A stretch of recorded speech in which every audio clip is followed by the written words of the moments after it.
संतान के रूप में कौन आता है? पूर्व जन्म के कर्मों से ही हमें इस जन्म में माता पिता, भाई बहन, पति पत्नी, प्रेमिका, मित्र शत्रु, सगे संबंधी इत्यादि संसार के जितने भी रिश्ते नाते हैं सब मिलते हैं, क्योंकि इन सब को हमें या तो कुछ देना होता है या इनसे कुछ लेना होता है। वैसे ही संतान के रूप में हमारा कोई पूर्व जन्म का संबंधी ही आकर जन्म लेता है, जिसे शास्त्रों में 4 प्रकार का बताया गया है। 1. अणानुबंध पुत्र। पूर्व जन्म का कोई ऐसा जीव जिससे आपने ऋण लिया हो या उसका किसी भी प्रकार से धन नष्ट किया हो, वह आपके घर में संतान बनकर जन्म लेगा। वह अपना धन बीमारी में या व्यर्थ के कार्यों में तब तक नष्ट करेगा जब तक उसका पूरा हिसाब न हो जाए। 2. शत्रुपुत्र। पूर्व जन्म का कोई दुश्मन आपसे बदला लेने के लिए आपके घर में संतान बनकर आएगा। बड़ा होने पर वह माता पिता से मारपीट, झगड़ा करेगा या उन्हें सारी जिंदगी किसी न किसी प्रकार से सताता ही रहेगा।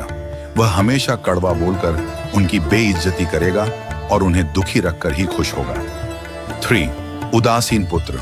इस प्रकार की संतान न तो माता पिता की सेवा करती है, न ही कोई सुख देती है। वह उन्हें उनके हाल पर मरने के लिए छोड़ देती है। विवाह होने पर यह माता पिता से अलग हो जाते हैं और उनकी चिंता नहीं करते। 4. सेवक पुत्र।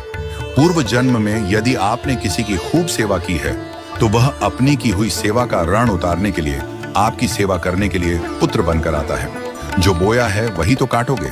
यदि अपने माता पिता की सेवा की है तो ही आपकी संतान बुढ़ापे में आपकी सेवा करेगी, वरना कोई पानी पिलाने वाला भी पास न होगा। आप यह न समझें कि यह सब बातें केवल मनुष्य पर ही लागू होती हैं। इन 4 प्रकार में कोई भी जीव आ सकता है। यदि आपने किसी गाय की निस्वार्थ भाव से सेवा की है तो वह भी पुत्र या पुत्री बनकर आ सकती है। यदि आपने गाय को स्वार्थवश पालकर उसके दूध देना बंद करने के पश्चात उसे घर से निकाल दिया हो तो वह ऋणानुबंध पुत्र या पुत्री बनकर जन्म लेगी। यदि आपने किसी निर्दोष जीव को सताया है तो वह आपके जीवन में शत्रु बनकर आएगा। इसलिए जीवन में कभी किसी का बुरा न करें, क्योंकि प्रकृति का नियम है कि आप जो भी करोगे उसे वह आपको इस जन्म में या अगले जन्म में 100 गुना वापस करके देगी। यदि आपने किसी को 1 रुपया दिया है तो समझो आपके खाते में 100 रुपया जमा हो गए हैं। यदि आपने किसी का 1 रुपया छीना है तो समझो आपकी जमा राशि से 100 रुपये निकल गए। जरा सोचिए, आप कौन सा धन साथ लेकर आए थे और कितना साथ लेकर जाओगे? जो चले गए वे कितना सोना चांदी साथ ले गए? मरने पर जो सोना चांदी धन दौलत बैंक में पड़ा रह गया, समझो वह व्यर्थ ही कमाया। औलाद अगर अच्छी और लायक है तो उसके लिए कुछ भी छोड़कर जाने की जरूरत नहीं है, वह खुद ही कमा ले।